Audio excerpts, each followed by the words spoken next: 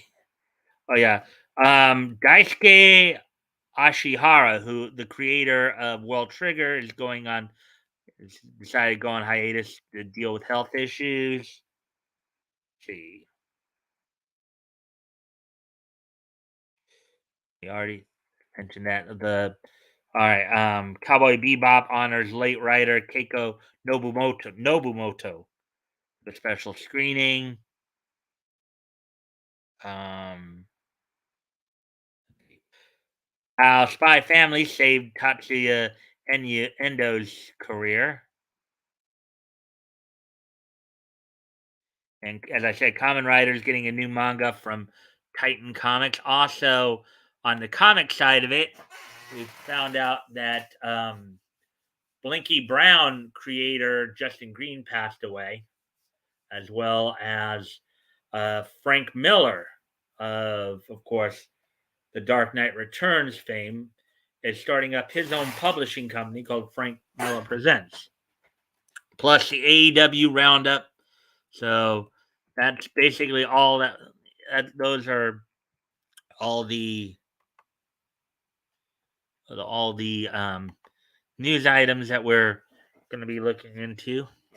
Um, Again, hope you're having a good week. And so, without no further ado, as we're now at past 12 minute mark, why don't we go ahead and get started with our coverage here?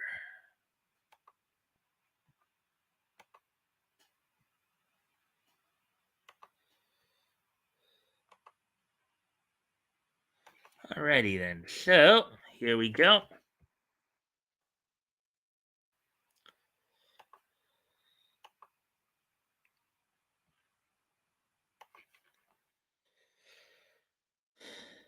All right, Sailor Moon Crystal to conclude with two-part film series Sailor Moon Cosmos teaser trailer released. Article by Nerdigans Inc. published earlier today. So let's go ahead and take a look at this. Of course, as everybody knows, Sailor Moon is probably one of the most well-known anime series of all time. Um, Chojo anime, magical girl anime. So let's go ahead and take a look at what we got here. At a special program celebrating Sailor Moon's 30th anniversary, it was announced that the final arc of Naoko Takuchi's Sailor Moon manga will be adapted into two films titled Pretty Guardian Sailor Moon Cosmos the Movie. These movies will be the equivalent to the fifth and final season of the Sailor Moon Crystal anime, also known as Sailor Moon Stars.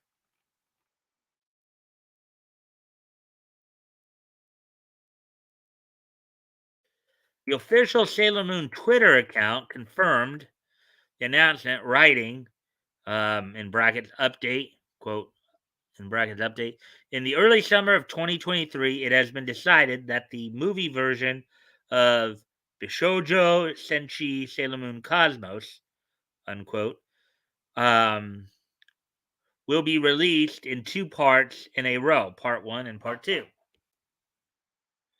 as opposed to just releasing it all at once. Yeah, keep the suspense up by breaking it in half. That's kind of the way they're looking at it, I guess. Sailor Moon Crystal is a reboot of the original anime and is considered to be a more faithful adaptation to the original manga. Crystal was released to celebrate the 20th anniversary of the Sailor Moon manga. So to see Crystal's adaptation of Sailor Moon Stars, be announced on the 30th anniversary makes complete sense. So basically, back in 2012 was the 20th anniversary, and then 30th anniversary is this year. Produced by Toei Animation, which of course also gave us like other big hits like Dragon Ball, the Dragon Ball franchise, well as One Piece. Each season adapted an individual arc of the original Sailor Moon manga. The first 3 seasons were seasonal anime streamed um, on Hulu and Crunchyroll. Season 1 adapted the Dark Kingdom arc with 14 episodes. They're talking about Crystal. I think they're talking about Crystal here as opposed to the original anime from back in the 90s.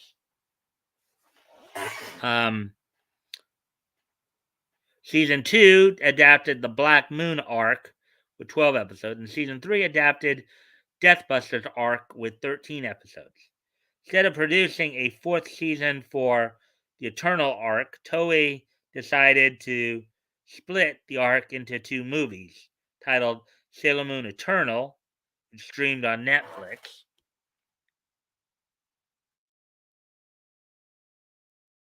And here's, I guess, a poster art for it.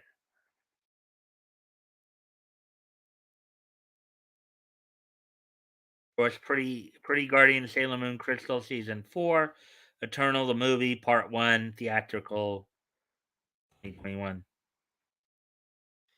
Pretty Guardian Sailor Moon Cosmos the movie will be an adaptation of the Shadow Galactica arc, which I think in the original anime was the Sailor Stars arc. According to a synopsis of the film provided by the Sailor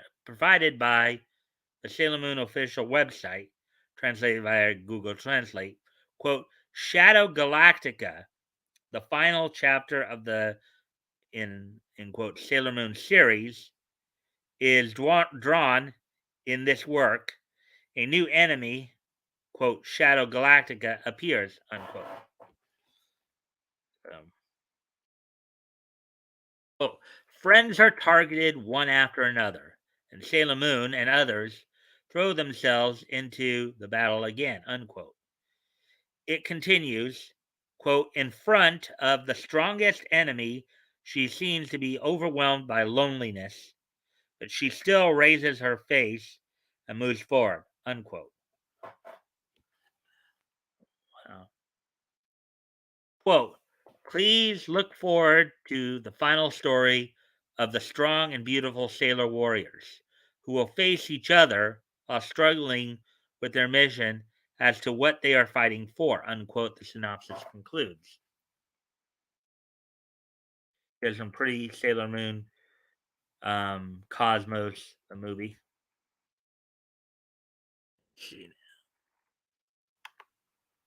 Ah, there we go. Hey, guys. Glad to see you're here. Yeah, tonight we're starting with anime news because there's just more of it. So, sup, bro daddies, yo goat, Woody.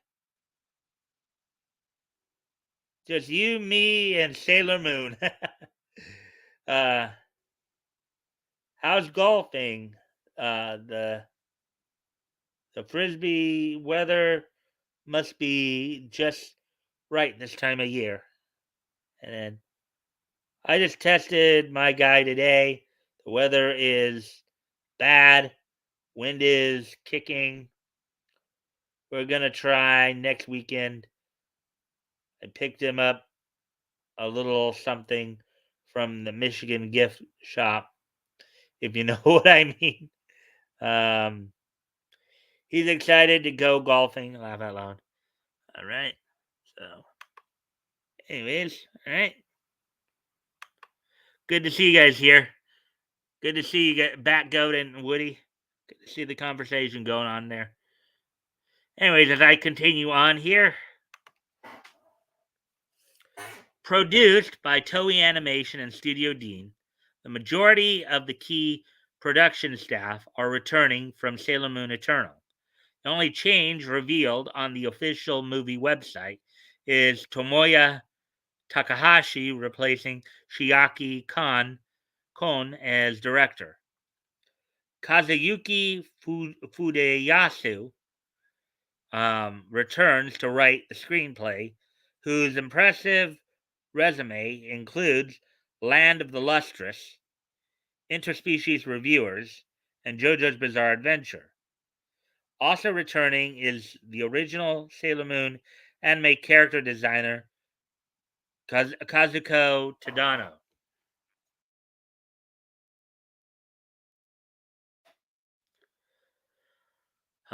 Source, pretty. Let's see. Okay.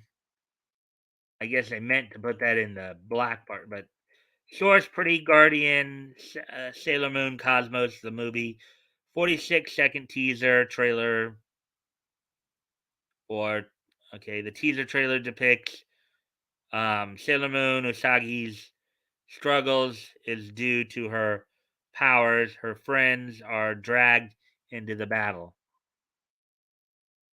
By the end of the trailer, while still struggling to accept her fate, Sailor Moon decides to fight. In addition, a teaser visual for Pretty Guardian Sailor Moon Cosmos, the movie, was released.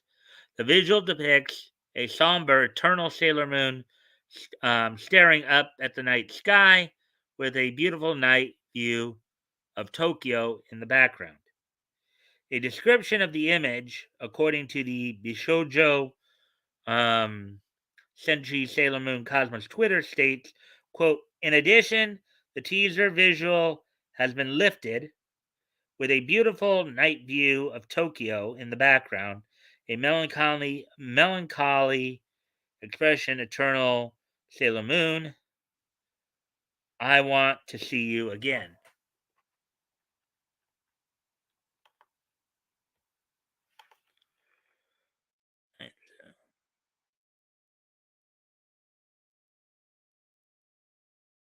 Look at that. Look at that. She's even got angel's wings there.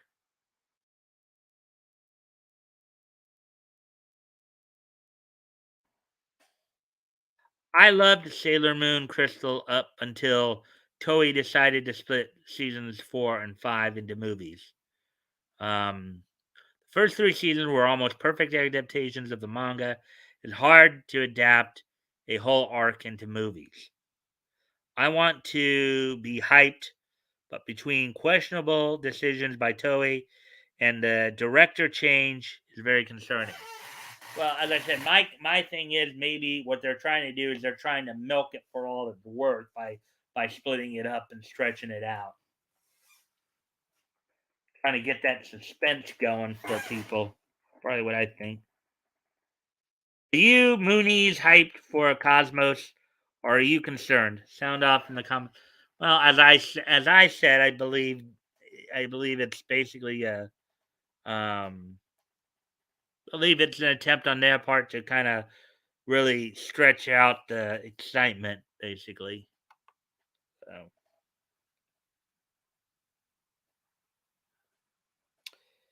So, there have been a few weather fronts now that you mentioned.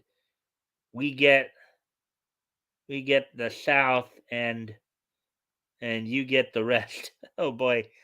Um, I was in a small blizzard, heavy snow. All right.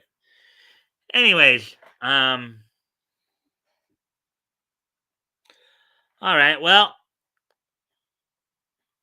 let's get ready to move on to the next story here. Let's see. Yeah. We move on from bounding into comics to now CBR to get into more of the stories here.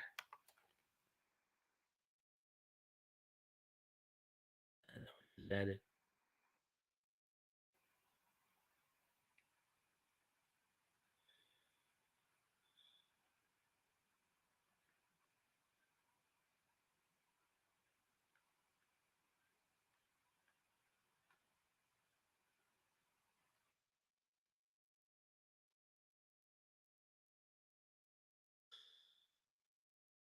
All right, so here's the next article we're going to look at here.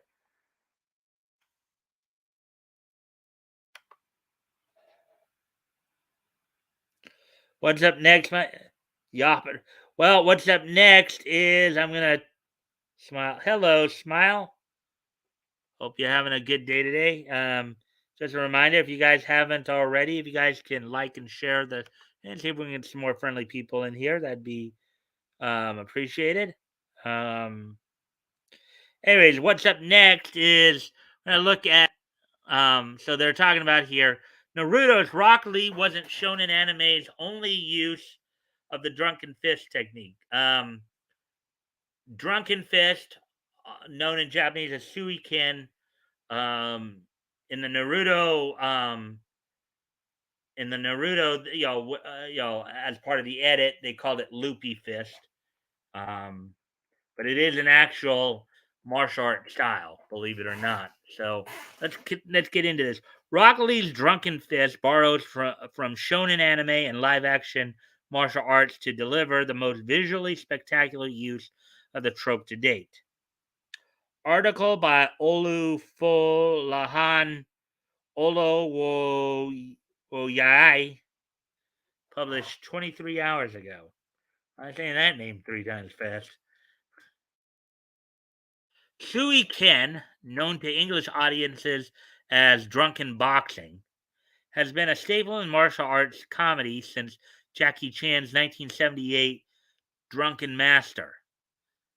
I also remember, as somebody who also watched WMAC Masters when it came out in '93, and Ho Young Pak used it. I've seen it before. The influence of Drunken Master in both live action martial arts cinema and anime cannot be overstated. In addition to propelling Jackie Chan to martial arts movie stardom, its characteristic interpretation of the historical and real life technique known as drunken boxing has become a staple of shonen anime as well. Now, the idea, of course, with drunken boxing or drunken, some people call it, I guess here, drunken boxing, maybe the more literal term for it, but people also called it drunken fist, drunken, drunken kung fu. Um, the idea is that you throw your opponent off by, you throw the opponent off with, with kind of like irregular movements. You know, um, that's the idea of drunken fist, boxing, drunken fist kung fu, drunken fist martial arts, suiken. You throw your opponent off with irregular moves that are harder to read because there is no discernible pattern. A catch-all for a number of diverse forms of Chinese martial arts imitating drunkenness, drunken boxing, also known as drunken fist, has roots in both Taoist and Buddhist schools. Its real and legendary elements stretching from the Tang and Song dynasties to modern anime. For younger viewers in particular, a recent example of the trope can be found in Naruto, where Rock Lee, like the character's predecessors, blends real life and mystical aspects of the eclectic historical form.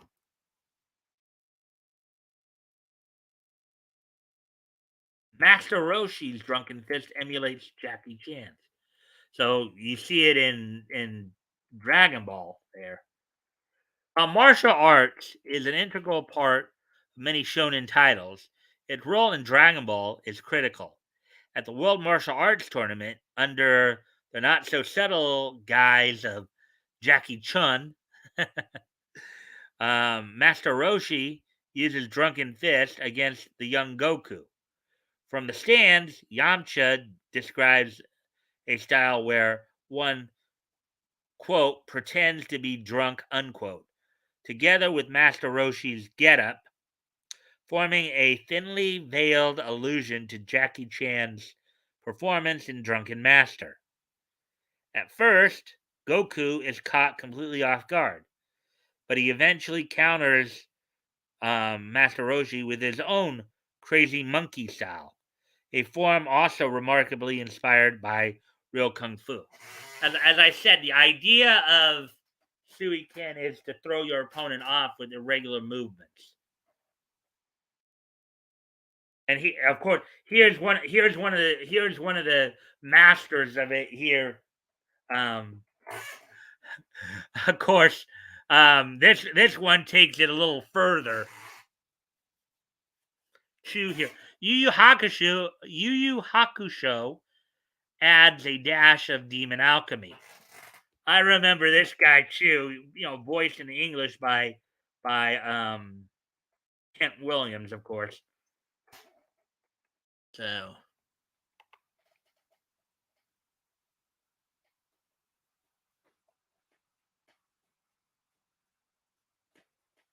drunken boxers routinely get their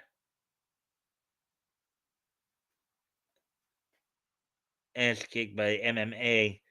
There are many videos on the topic. Well, I would imagine so because again, but with most mixed martial artists, though, Batgoat, that's just it, mixed martial arts, which means they're usually mixing both grappling and striking. Since drunken fist, drunken boxing, whatever you want to, whatever suiken, um, one, it's a striking, one, it's a striking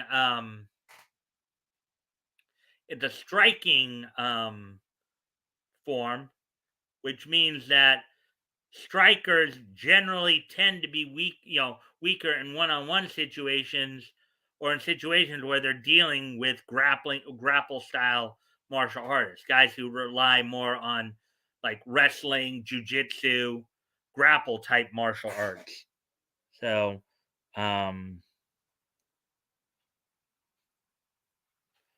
same with Tai Chi masters, always and as I'm sorry, Mike. Well, again, when you're talking about, again, one, as I said, they tend to be more striking arts, and you go in a striking in a one-on-one situation, a striking artist has a disadvantage against a grappler. Okay. Um, Now in a multi, and if you're dealing with other striker, but again, usually for the most part, a grappler has one on one, a grappler has the advantage over a striker because if you can get hold of one of the 4 points of balance, either arm or either leg, the strikes can become less effective. You know, strikers can have some effect if hit and run kind of thing. My favorite drunken boxer movies scene is in the Phantom Menace, watching Jar Jar Binks mess up. Laugh out loud. It's a shame Lucas had to. All right, at least. All right. Anyways, I'm going to continue on with the article now.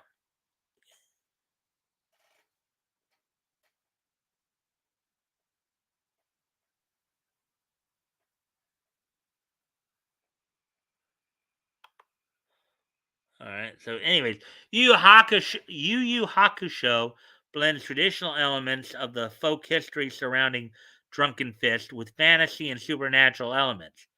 As revealed in the Dark Tournament arc, Yusuke's rival Chu is a practitioner of Drunken Fist.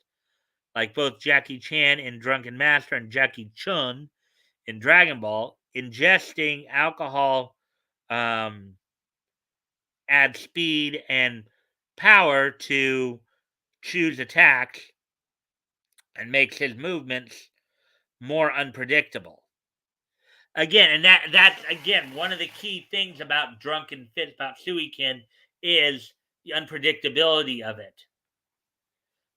But as Batgoat noted, many mixed martial artists can overcome that. You know, they usually tend to do that. You can overcome a striker by simply gaining control of one of the 4 points of balance. Or if you want to include the head in that, one of the 5 points of balance. So, um,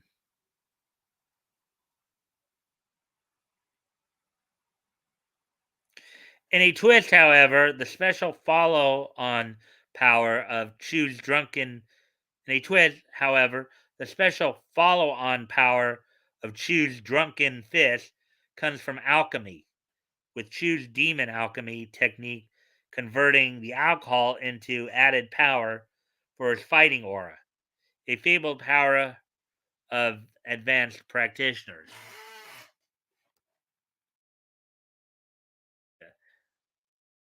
Also, usually most guys who do practice drunken fist, it's not, they don't actually drink. Most of them don't get the power from, there's obviously a demon here we're talking about with Chu, but most people, most practitioners of Suiken don't actually drink to. The idea is the reason they call it drunken fist is because of the unpredictability of the movements, as if somebody was drunk. All right, so that's, you know, Rama one half turns passing out into a technique. It- While Drunken Fist might seem a perfect fit for the absurd martial arts parody shonen series Rama one half, um, uh, wait, for the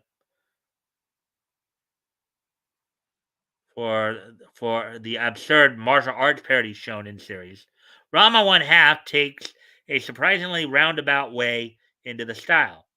When accidentally force fed liquor during a convoluted school performance of Romeo and Juliet, Rama, um, or Ranma, instinctively performs Sui Ken, described in real time by a helpful announcer as, quote, anything goes school ultimate attack, drunk foo, unquote.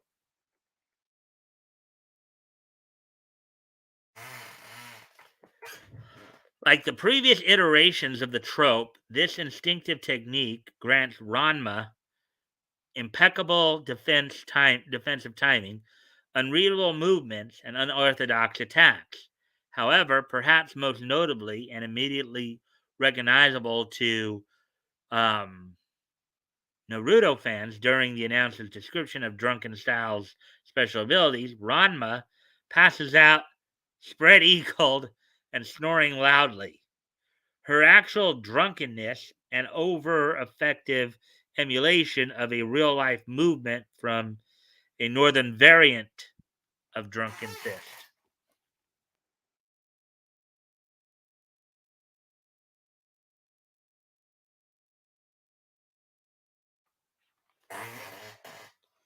Let's see.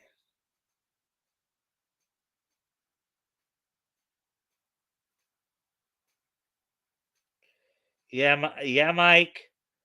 You've seen a Brazilian Jiu-Jitsu pro take a wannabe down. They submit within 10 seconds if the fighter is peed. Laugh out loud. Yeah, again, as I said, a grappler is more in a one-on-one situation. A grappler has the advantage over a striker. You gain control of one of the 5 points of balance, and you've got him. You know, strikers are better usually in multi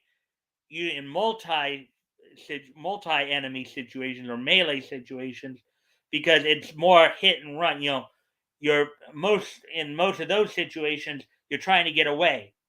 So you hit somebody hard enough to get them to give you a chance to take off.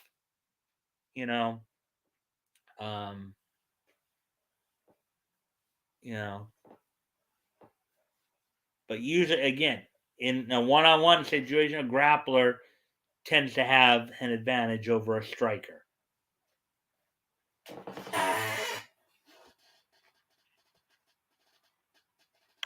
Anyways, moving on here. Rock Lee's Drunken Fist is a technical masterclass. Although Naruto borrows heavily from real life martial arts, key aspects of its take on Drunken Fist raise the bar. In addition to the natural advantage of coming later and with a bigger budget, Rock Lee's Drunken Fist sequences use this already humorous character design to bring about aspects of the historical form, specifically an eclectic form known as 8 Drunken Immortals. Now, mind you, of course, Rock Lee is a taijutsu specialist. If you guys have ever watched Naruto or Naruto Shippuden, you've seen Rock Lee fight. You know that he's a striking master. Okay, doesn't have the ability to use jutsu a whole lot, but but as a taijutsu master, somebody who's a master of physical techniques, he's right up there with like Sasuke, Uchiha, and Naruto. You know, so throughout Rock Lee's extensive fights with Kimimaru and Raiga, in particular, references to these forms are sprinkled into the stranger parts of his choreography. His stances and grappling being the clearest examples. It's a surprisingly nuanced and layered approach to physical comedy, which highlights a unique property of the shonen demographic to make even the most unserious elements truly unforgettable through painstaking effort and attention to detail. Oh, there we go with that one.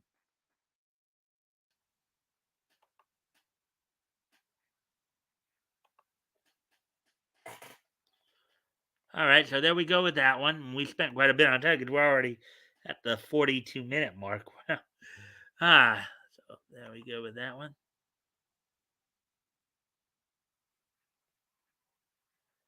Anyways, getting ready to move on to the next article here.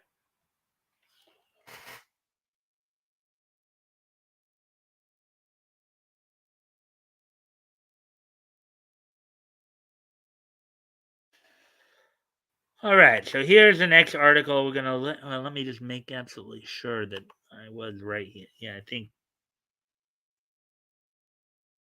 Yeah, that's right. That was right. Okay.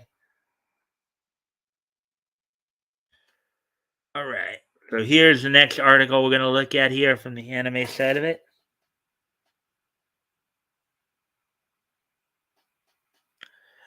Yeah, Woody, fighting Harlem Globetrotters style would be bouncing basketballs into people's faces. All right, just give me a sec, guys. I'm gonna go off camera here for a moment. I think the sun's down enough to where I can at least take down my shirt from my mirror there behind me.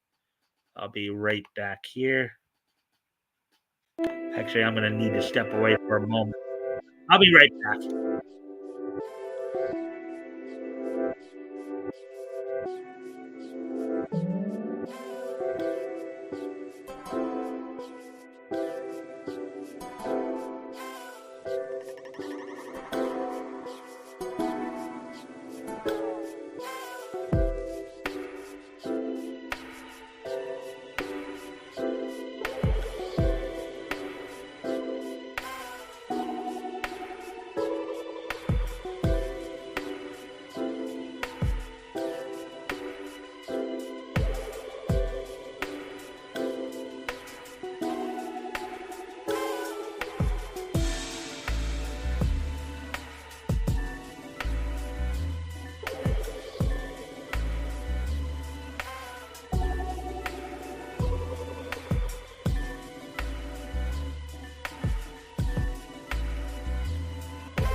All right, I'm back here. Let's see. You guys did say I have a couple more. Trigger is on display at the RFA Museum, an hour away from Brandon. Okay. All right. So, anyways, go ahead and move on to this next article.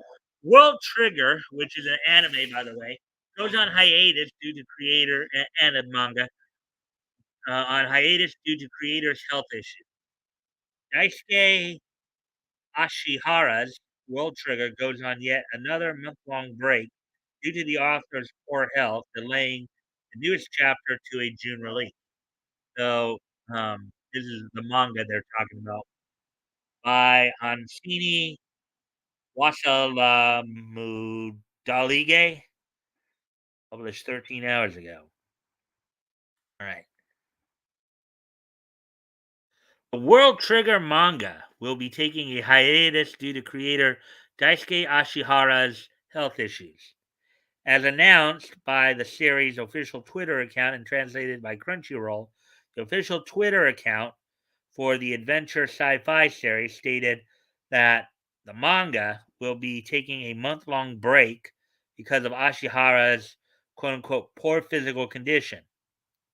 Thus, the next chapter of World Trigger will debut on June 3rd in the July issue of Shueisha's Jump SQ instead.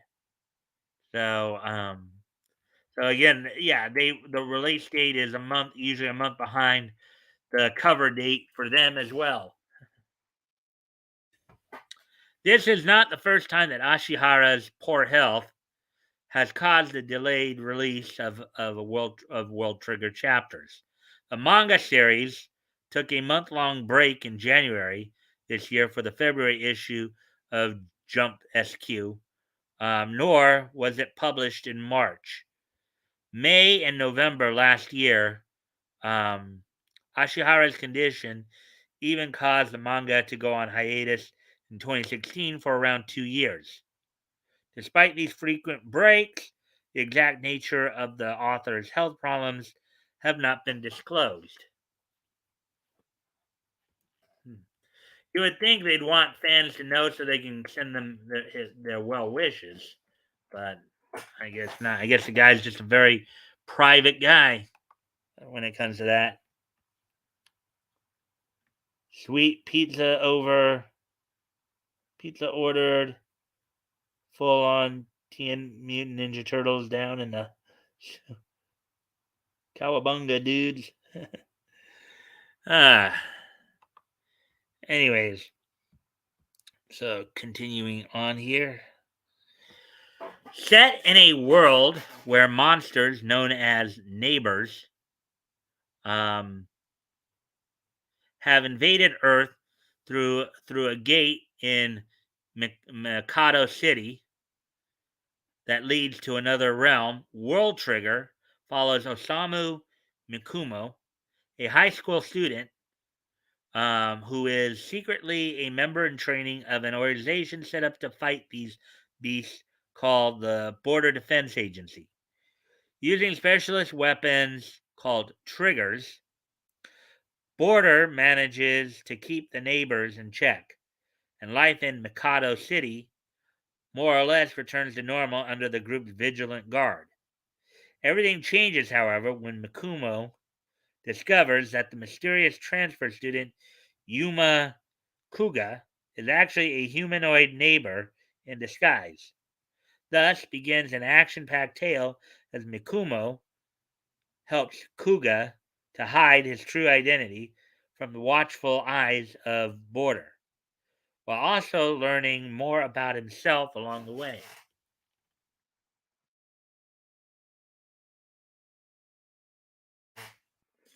An anime adaptation of World Trigger by Toei Animation began airing in 2014, with the third season recently ending in January this year, coming to an enormous 99 episodes, which is pretty long for an anime. Um,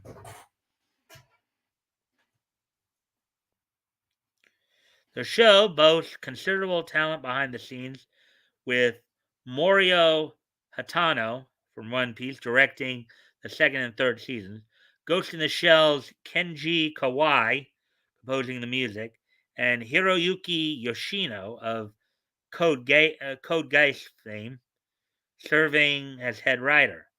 The Japanese voice cast is also comprised of anime legends such as Yuki Kaji from Attack on Titan, Tomo Miranaka from Haikyuu, Yuichi Nakamura from Jujutsu Kaisen, Rie Kugimiya from Kotaro Lives Alone, and Nobunaga Shinazaki from Fruits Basket.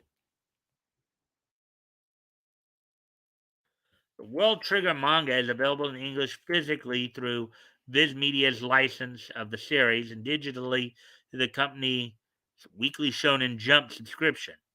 All three seasons of the anime adaptation are available to stream now on Crunchyroll. There we go with that one.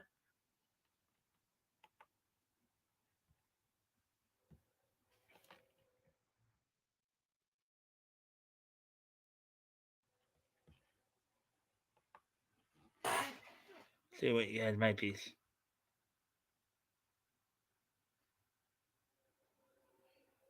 Yo, heroes are heroes in a half shell. Mutant power. They're the world's most fearsome fighting team. When the evil Shredder attacks, them turtle boys don't cut 'em no slack. Teenage Mutant Ninja Turtles. Teenage Mutant Ninja Turtles. Teenage Mutant Ninja Turtles. Heroes in a half shell. Turtle power. Yes, I remember it too. Anyways, getting ready to go on to the next article here.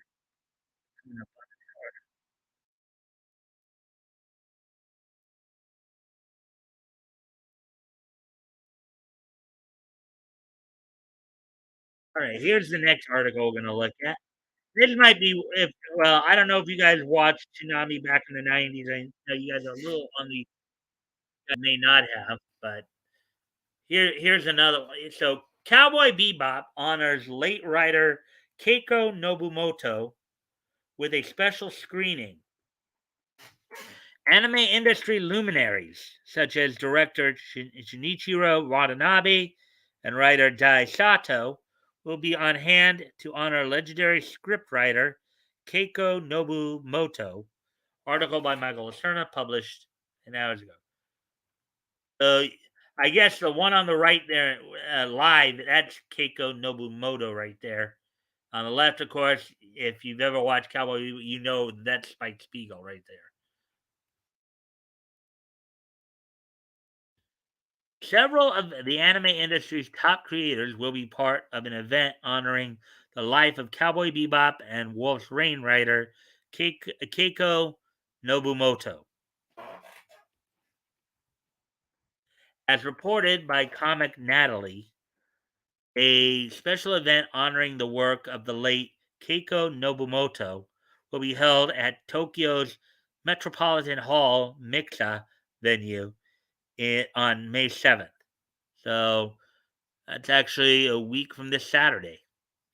The event will feature a screening of three anime episodes that were written by Nobumoto, the second episode of Space Dandy, the third episode of Wolf's Rain, and quote, Gateway Shuffle, the fourth episode of Cowboy Bebop. The screenings will be accompanied by a roundtable discussion of Nobumoto's work and lasting influence, which will be moderated by Eureka 7 writer Dai Sato, and will feature appearances from several of Nobumoto's colleagues, including directors Shinichiro Watanabe, Cowboy Bebop and Samurai Champloo fame, Tensai Okamura, Wolf's Rain and the Seven Deadly Sins, and producer Masahiko Minami, Space Dandy and the Vision of Escalfone.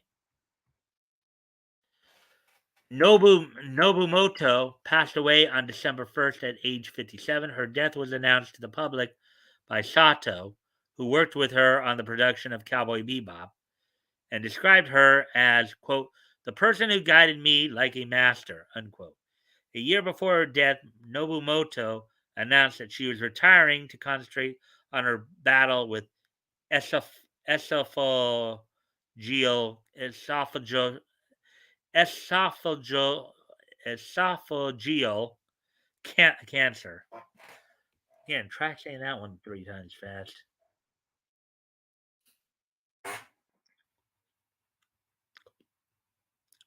Nobumoto's first credited work, typo, typo.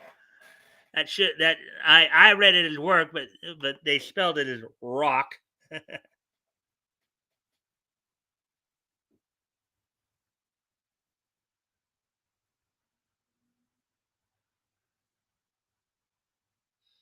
Mhm.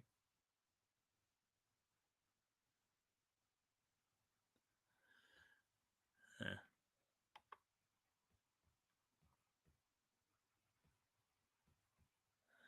Anyways, that's okay, Becco. Even my memory can go at times, so don't worry about it.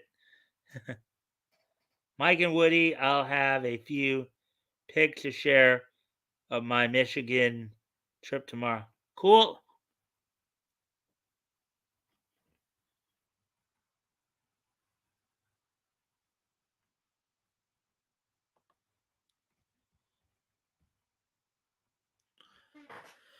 All right. Nobumoto's first credited work was in 1993's Hiroshima ni Ichiban Densha ga Hashita, an anime about a young girl who gets a job driving streetcars during the height of World War II. The series has never been localized into English and was also adapted into a live action show in 2015. The writer was a frequent collaborator with director Shinichiro Watanabe, whom she met while working on the 1994 original video animation OVA release Macross Plus, which was recently re released to theaters in North America last December. The two would continue to work together on acclaimed anime such as Cowboy Bebop, Samurai Champloo, and Space Dandy. 2003, Nobumoto created and wrote Wolf's Rain, a dystopian fantasy series that was similarly lauded. She also wrote this, and I remember, and you guys may have heard me sing its opening theme before, Stray. That's a pretty good one from Steve Comte. Let's see. She also wrote the screenplay for 2003's Tokyo Godfathers, which was directed by the late Satoshi Kon. Her last credited work was in 2019 when she wrote an episode of the Netflix exclusive anime series Carol and Tuesday, which was also directed by Watanabe. Tickets for the in person only event are now on sale for 3,800 yen or about 29, meaning they're not going to stream this. So the only people going to probably be able to see this are those who go to the show live. Um, Cowboy Bebop is available for streaming on Netflix, Hulu, and Funimation, while Wolf's Rain is available on Funimation. Tokyo Godfathers was released on Blu-ray by distributor Shout Factory in 2020. So, anyways, so that's it for that.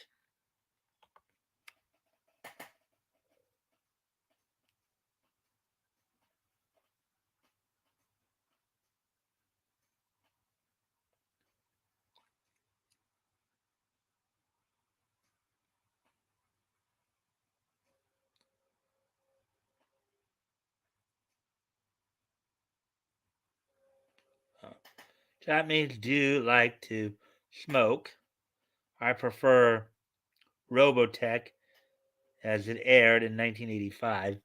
Yeah, and I don't know if you were aware of this fact, but Robotech was actually a compilation of like two or three unrelated animes, much like Battle of the Planet, well, much like Voltron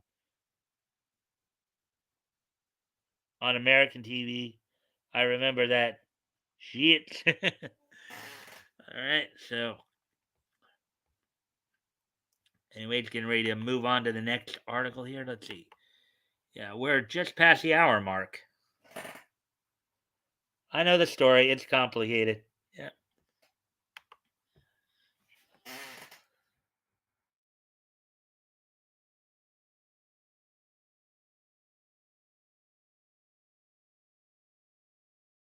All right, here we go.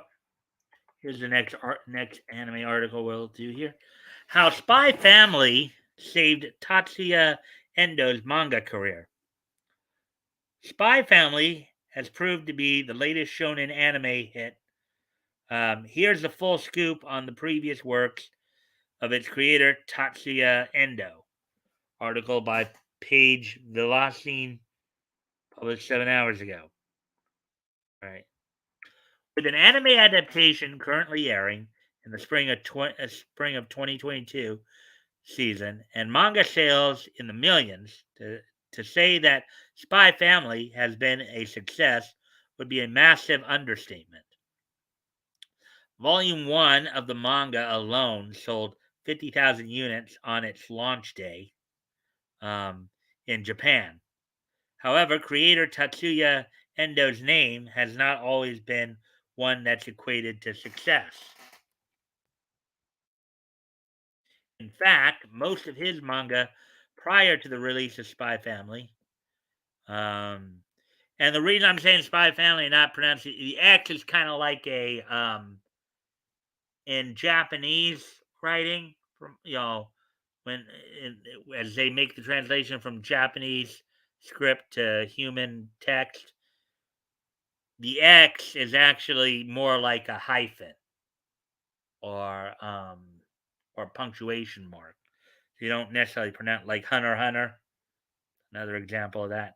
So most of his manga have been canceled very early on.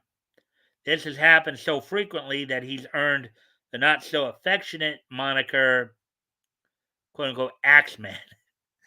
Here's a look at some of Endo's earlier works and why Spy Family is such a huge breakthrough for the mangaka. Mangaka just means manga artist or manga creative. Tatsuya Endo's humble beginning with one-shots. Most manga start out as one-shots. Then, if they gain enough popularity, they're eventually picked up for serialization. From 2000 to 2004, Endo's work consisted of just that, one-shots. None of them were ever picked up for serialization. And that was the end of the story. With the exception of Endo's very first one-shot, which was published on Jump Next, all of his works up to this point were published in Weekly Shonen Jump. Tatsuya Endo's short-lived serials.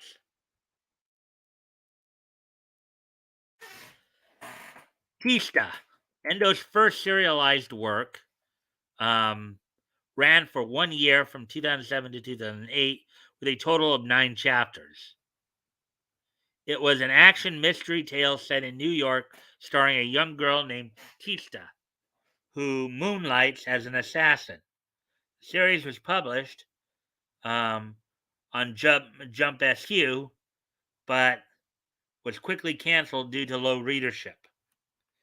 Meanwhile, Gekka Bijin was an action comedy based on an old Japanese folk tale and ran for 2 years, from 2014 to 2017. All of Endo's works were just one-shots, with none of them being picked up for serialization until 2018, when he penned I Spy, starting from Gekka Bijin, All of Endo's works in 2018 were published by Jump Square. Going from I Spy to Jump Square.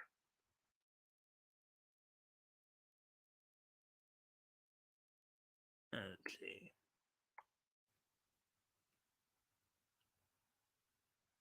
Dude, that's old G geek. Cowabunga. Uh, let's see. I'm gonna go off camera for just a quick moment, guys, just because I think I'm getting dim enough now to where I can take my towel down from my window. So I'm gonna turn on some music here for a moment. Just some lighting here, and I will be back in a moment.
Alrighty then, I'm back now. Let's see. Let's see.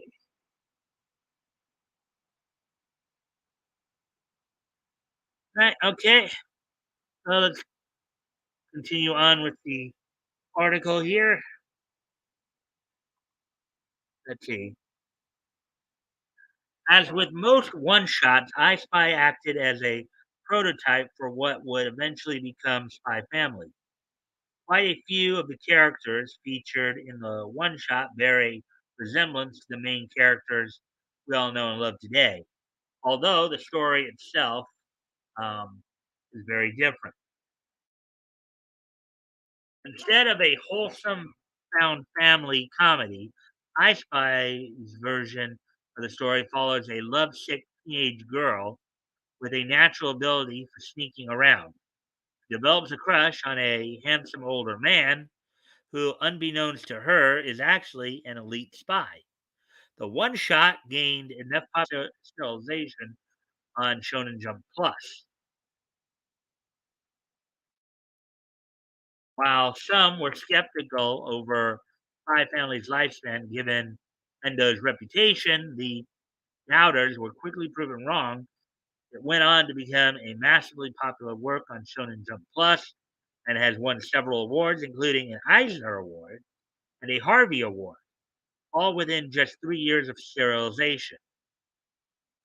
Endo's continued attempts to become a serialized shonen mangaka have finally paid off, and his faithful fans are truly glad for it. So that's a that right there you go right there. That's a positive story right there. The guy struggled until he just finally got it. He just persevered and eventually he succeeded. Now that's a cool story right there. That right there is a very cool story. When you guys agree, few of the people,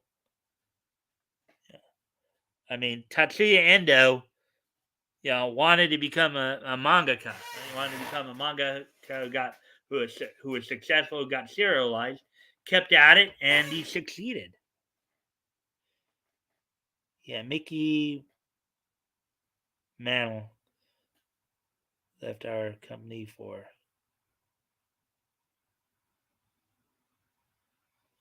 All right.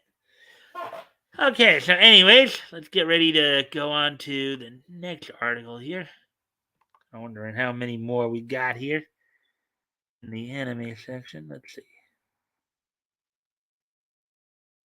Oh, this is going to be the last anime article right here. Then we'll get into the comics articles.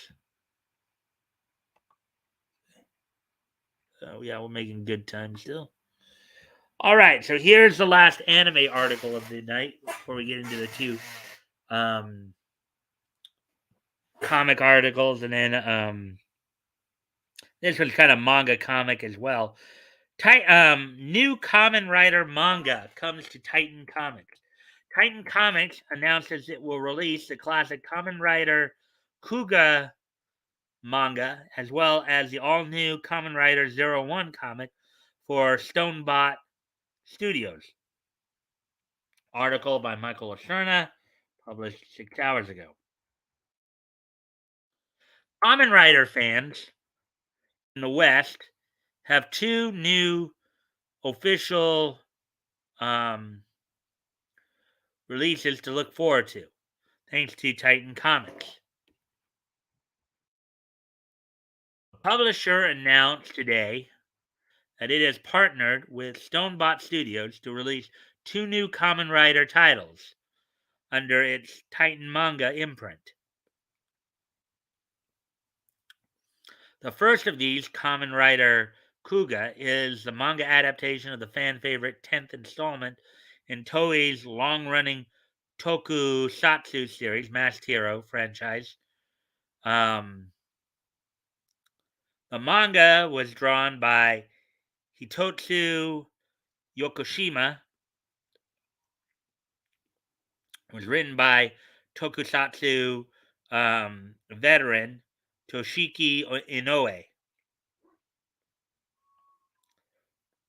who served as a writer on multiple Kamen Rider shows throughout the Heisei era. The first volume will be released on November 8th. The second will drop on January 10th. So pretty late in the year here.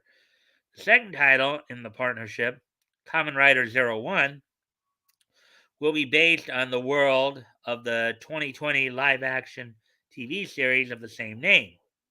The comic will be written by Transformers' Brandon Easton and will premiere in the fall-winter of 2022. Anyways, excuse me a moment, guys. Chloe's barking, so I gotta go tend to her. I'll be right back.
All right, I'm back. Let's see what you might be saying.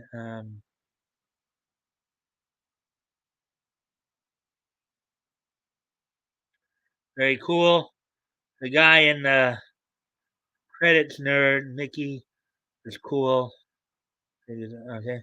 I agree, Mike. Dude, sweet tunes. uh, Think vibes, then. I know. Okay. I know the thing. I'll go along with this. Okay. Anyways, get back to the article here. Um, and then here, I guess it's some promotional poster work for the upcoming series. So Titan describes Kamen Rider Kuga in the following synopsis. Based on the original concept and story by tokusatsu legend Shotaro Ishinomori, Kamen Rider Kuga marks the return of a classic manga character adapted for the 21st century.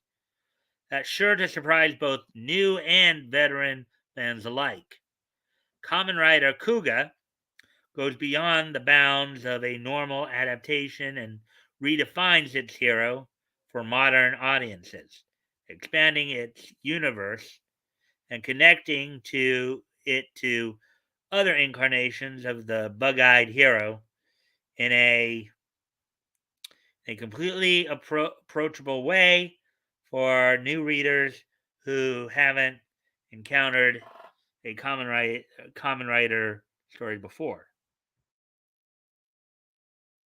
In addition to the two new Common Rider titles, Titan and Stonebot will also collaborate on the release of Masami Yuki and Tetsuro Asahara's Atom, The Beginning, a manga that serves as the official prequel to Osamu Tezuka's highly influential Astro Boy series. The manga was originally released in Japan in 2014 and still ongoing. While it is currently on hiatus, the series creators plans to resume the series with a new story arc, which will begin publication next fall. Titan will release the first volume of the manga in English on October 11th, which will be followed by a second volume on December 13th.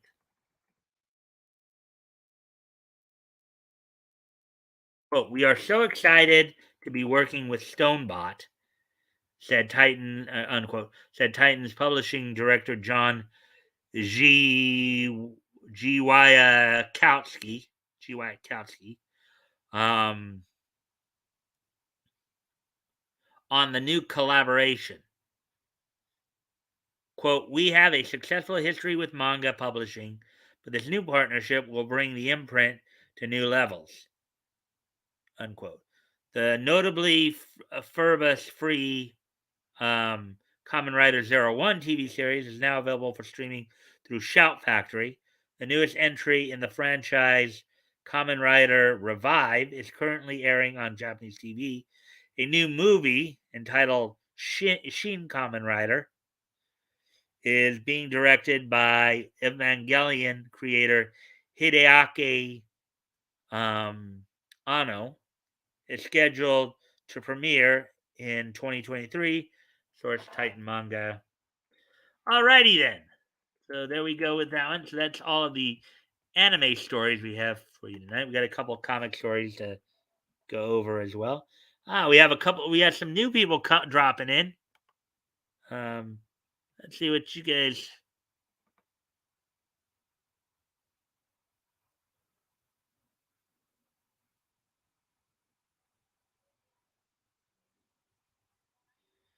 All right, let me see what's going on here.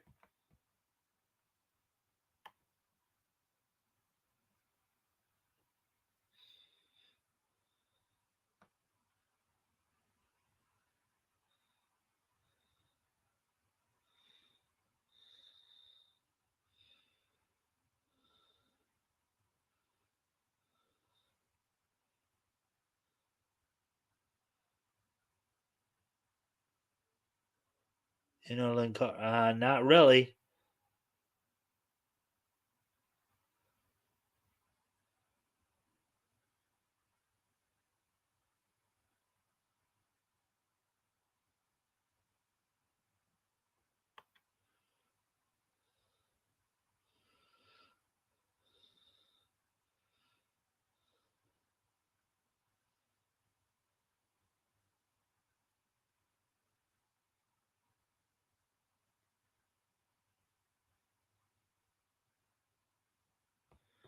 Yeah. Um, I'm not really. Basically, for right now, for right now, I have no plans to add any more mods. I have more than enough mods on this channel. So I have more than enough mods right now. So I'm not planning on adding any more. I'll just say that out there.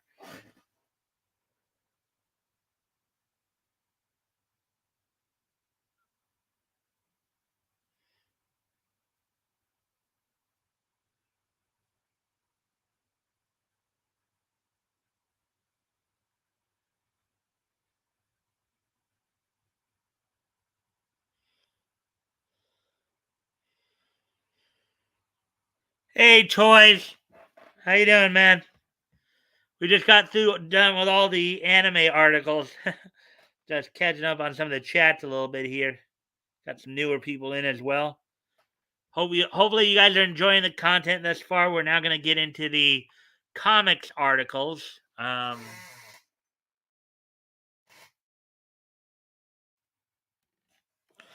just to reiterate, just so everybody knows, of course, I know that my regulars already know this, but as was stated by Batgoat and myself, I have enough mods right now. I'm going to be adding any more mods anytime in the near future here. So, at least for the time being. All right, so we got a couple of comics related articles to go. I guess some of those that we just read, you could say were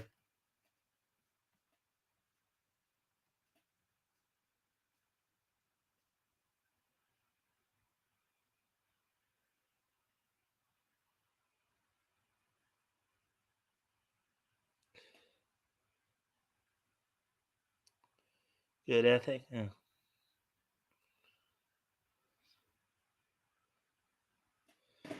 Anyways, okay, so let's get to this next article here. Blinky Brown creator Justin Green dies at 76. Justin Green, who invented the American Autobio comic book with Blinky Brown meets the Holy Virgin Mary, a direct inspiration for Moss, has died at 76. Article by Brian Cronin, published 23 hours ago. I guess here's some of the artwork from that.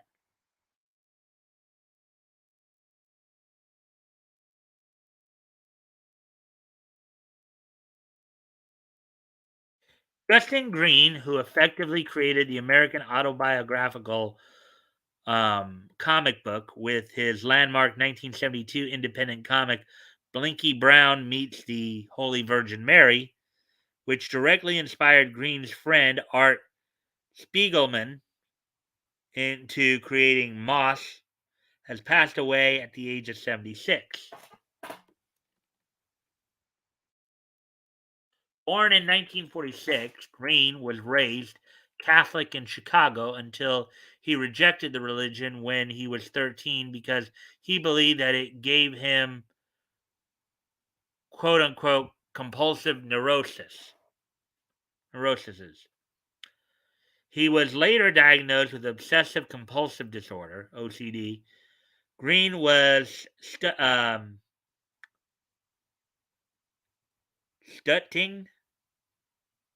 I believe that's supposed to be studying painting at the Rhode Island School of Design in the late 1960s when he was first exposed to the then nascent world of underground comics, specifically the work of Robert Crum.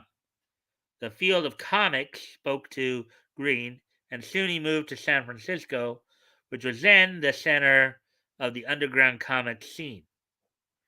His first comic work, Confessions of a Mad Schoolboy, was written and drawn in San Francisco, but published back in Rhode Island. And considering at that point they didn't have like computers where you could just email stuff to each other, that must have been something to have to actually, do the whole mail thing cross country like that.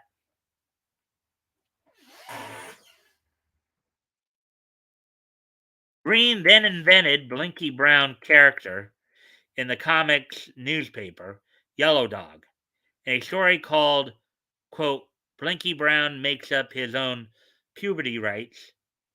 In 1969, he did a second Blinky Brown story in the Laugh in the Dark in 1971. Brown was Green's stand in to tell his stories of dealing with his Catholic upbringing. The two initial stories proved promising enough that Ron Turner, publisher of Last Gasp, actually paid Green a $150 a month stipend to allow Green to concentrate on Blinky Brown Meets the Holy Virgin Mary, which was published by Last Gasp in 1972. So I guess here's the cover of that particular comic right here, it looks like. That's kind of a very, speak my son, but my thoughts, no. Impure thoughts, no. The way the way she's holding his head, it's almost like she's about to snap his neck or something like that. I don't know. You guys see how she's holding his head like that? That's usually the grip you take on somebody if you're going to snap their neck. That must have been a real dark comic.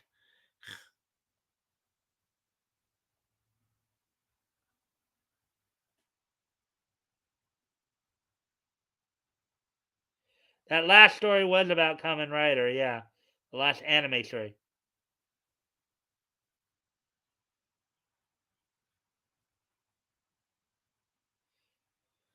I just do the news article Monday through Thursday. I just do the news articles. Um, they're just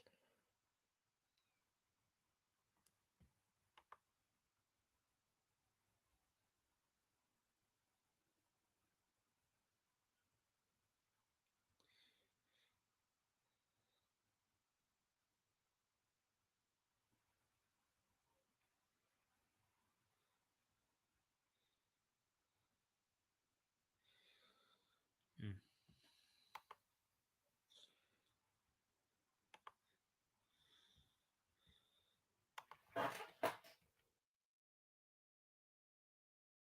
Anyways, now continuing on with the article here, the 44-page comic detailed Blinky Brown's relationship with the church and his ultimate rejection of the institution. This was essentially the first autobiographical American comic book story, and specifically Green's heartfelt confessional style really struck a nerve with the independent comic book creators of the era. And it was also a sales hit. Now, we look back to that time of the independent comic creators, during the time of like the Comics Code Authority and all that here in the 60s and 70s. If you guys think about it, we kind of have another independent comic movement right now, with the Indiegogo and all that as well. So maybe you can draw some comparisons there. And it was also a sales hit, going through two separate printings of 55,000 copies apiece. Robert Crum, the man who inspired Green to move to San Francisco in the first place, began to work autobiographical stories into his comics, beginning with the Confessions of R. Crum in the People's Comics later in 1972. Binky, I'm sorry, I thought it said Blinky, but Binky Brown was also the direct inspiration for Art Spiegelman um, to create his own heartfelt confessional comic book story, which ultimately became Moss. Um, it was initially just a 3-page comic in 1972, for Spiegelman began to develop it as a book in the late 1970s. Green was a masterful sign painter, and during the rest of his career, it was his sign painting that was his main source of income. He actually wrote a comic strip about a sign painting business called Sign Game that ran in the trade publication Signs of the Times. He also did a comic strip in Tower Records' official magazine, where Green would do biographies of famous musicians. Green is survived by his wife, the acclaimed cartoonist Carol Tyler, also known for her autobiographical work, and their daughter Julia. All right, so there we go with that one. So we have one last article to go through, and then we'll do wrestling roundup, and then we'll probably start to wind up here pretty soon. We're at hour 33. Mark there.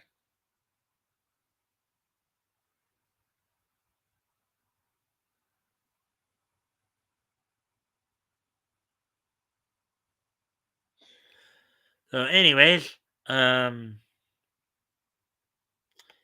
getting ready to move on to the last article we're going to read for the night.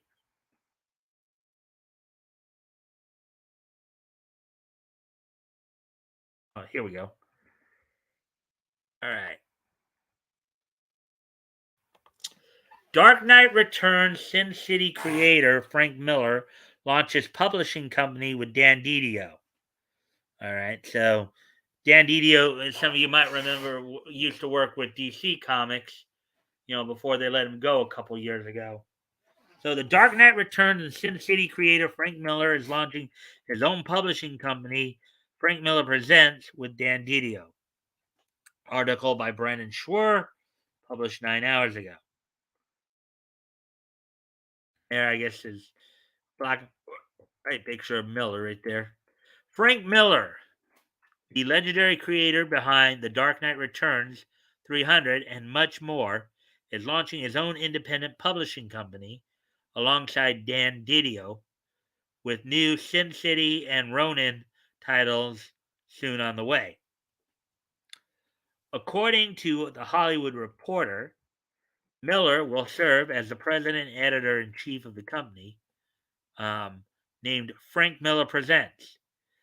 Didio, who was co publisher of DC from 2010 to 2020, alongside Jim Lee, will act as publisher, while Silen Thomas will serve as CEO, or Chief Operations Officer. Quote, investing in artists and the future of comics has always been my one true passion and creative calling, unquote, Miller said. Quote, Dan, Silen, and I couldn't be more proud to be launching Frank Miller Presents, which will serve as fertile ground for storytellers and new creations. Our focus for this publishing company is to cultivate a fellowship of artists and writers to mentor, collaborate, and push forward not only each other, but the art form as well, unquote. Frank Miller Presents will produce approximately 2 to 4 titles a year. The titles will be both based on Miller's previous works and new projects. Frank Miller Presents announced that one of their first titles will be Sin City 1858, a Western set in the Sin City world that Miller formed in the 1990s. The publisher also announced Ronin Book 2, a six-issue sequel to the Ronin miniseries published in 1983. So he's doing something. He's actually full on doing his own company. He's not just doing one project, or he's not just doing one Indiegogo project or one Kickstarter project. He's full on doing a company. That's impressive. Here she. All right, Becca. Hey, I'll send you the link for the show tomorrow. For the for our for and I'll send you the letter as well. So.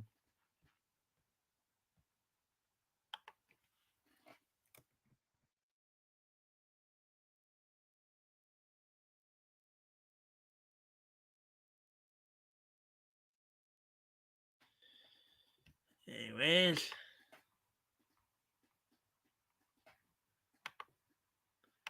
All right, so continuing on here. Let's see. Oh, yeah. Oh, announced titles for new Frank Miller Presents publications include Pandora and Ancient Enemies. The publisher has not yet announced the creative team behind any of the projects, and it's not yet known if Miller will return to write or draw any titles. Frank Miller Presents is looking to launch its first wave of comics later this year in comic book stores and online.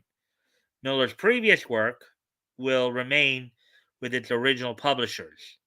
Quote, Frank has an incredible vision for this publishing company, which further expands on his commitment to storytelling and characters that connect people around the world, unquote, said.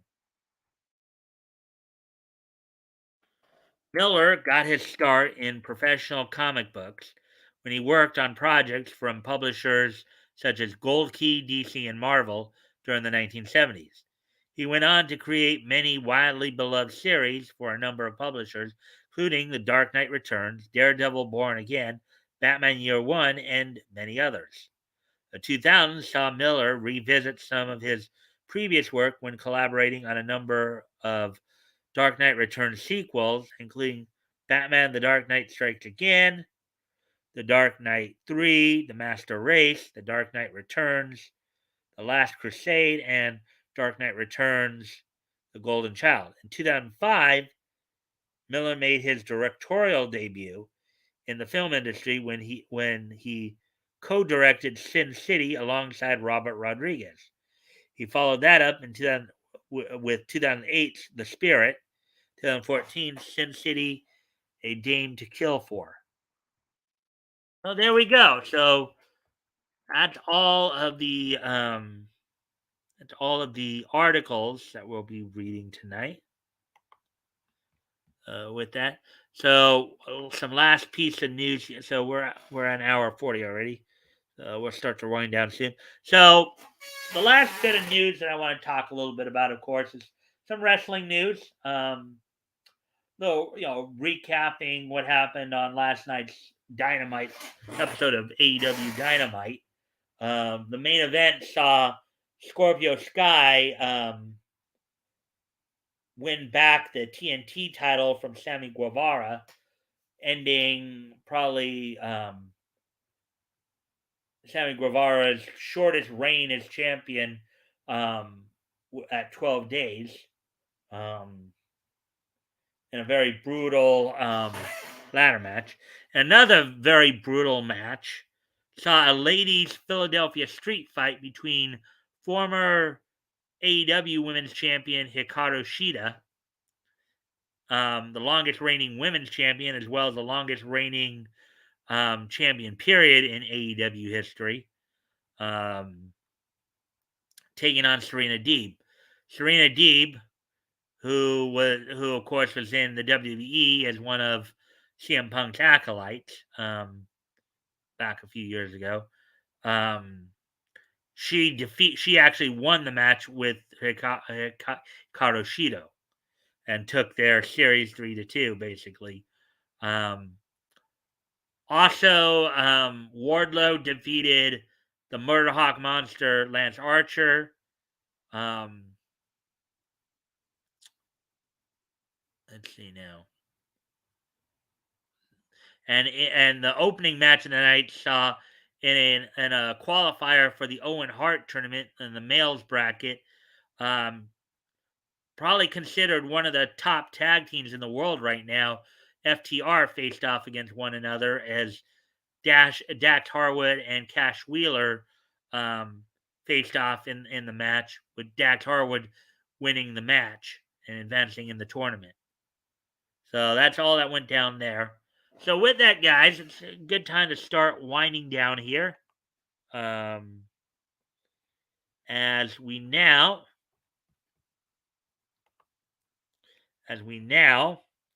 will be today being Thursday, April the 28th, 2022. We'll be taking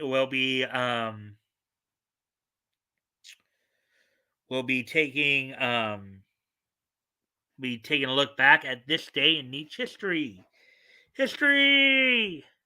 Let's see. Yes, 52, 97, 2002, and 7. Okay. So with that, let's take a look back at this day in Nietzsche history. Our first stop, we're going to head back to 1952. As on this date, 70 years ago today, the 25th issue of Boy Loves Girl from Lev Gleason Publishing went on sale on this date on newsstands for 10 cents. It was 32 pages. Now, of course, back in the late 40s and early 50s, you started having more of these like romance type comics coming out. Many companies would have, a selection of like romance comics, So on this date, 70 years ago today, the 25th issue of Boy Loves Girl from Lev Gleason went on sale on this date. So there we go with that one. Moving on to the next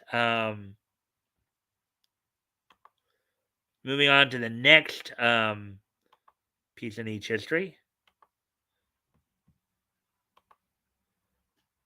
On this date, 25 years ago today, back in 1997, the WWE held it, or WWF at the time, held its Raw event at the Omaha Civic Center in Omaha, Nebraska. The night saw in the main event The Undertaker defeat the British Bulldog via DQ. Goldust would defeat Hunter Hearst Helmsley via countout. Owen Hart would defeat Rocky Maivia for the WWF Intercontinental Championship on the night. Saw the late Legion of Doom members defeat Doug Furnace and Phil LaFon. And in the dark match following the show, Undertaker retained the WWF Championship over Vader. So on this date, 25 years ago today, WWF held its Raw event. Excuse me a moment. I got to go take care of my dog. I'll be right back. I'll go ahead and put some music on. I'll just be right back.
Alrighty, as we're now trying to finish up here, got a couple more history items for you. History in each history. Um, on this date in 2002, date in each history in 2002. Um, the 13th, let's see, the 18th episode of the third. So the Simpsons episode, "I Am Furious," in parentheses, Yellow, premiered on this date in 20 years ago. Featured the first of several guest appearances by the late legend himself, the late legendary comic book publisher, founder of Marvel Comics, Stan Lee. So on this date, 20 years ago today, featured Stan Lee's first appearance on The Simpsons.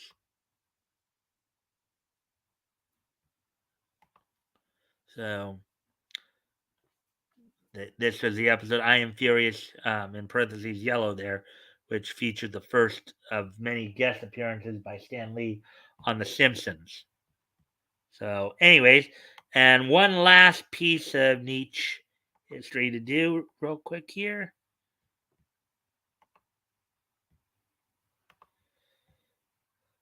As on this date in 2007, the Bones Studio anime Skullman premiered in Japan on this date in 2007. So 15 years ago today, the um, the Bone Studio anime Skullman premiered in Japan on this date in 2007. So there you guys go. I thank everybody for being here tonight. Let me see. Um,